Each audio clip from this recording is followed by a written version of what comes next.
capitalism has a lot in common with the systems before, particularly slavery and feudalism. And here's what they have in common.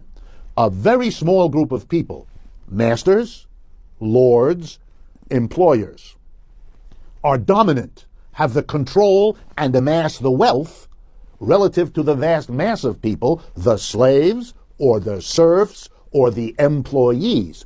This latter group, the majority, the vast majority, do the bulk of the work.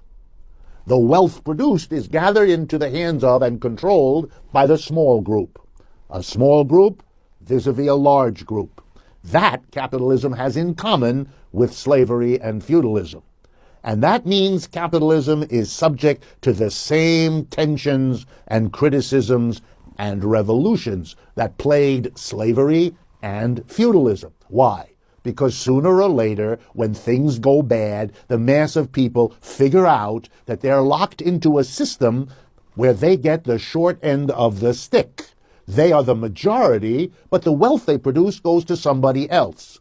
They are the majority, but the power is in the hands of somebody else. And they figure out that rather than begging as slaves that the master treat them better, or begging as serfs that the lord treat them better, or begging as employees that the employer treat them better, what they ought to do, maybe, is change the very system. Sooner or later, everywhere, a recognition that this strategy didn't work, that capitalism wasn't freedom, that capitalism didn't fundamentally change the situation of a few people with the wealth and power and everybody else without.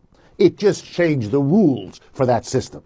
It replaced master-slave, lord-serf with employer-employee. So that what remained, if you were going to achieve the freedom that people in all those systems sooner or later felt, was a system that didn't organize production that way, that didn't divide the people who participate in producing and distributing goods and services into a minority with the wealth and power and a majority who do the work.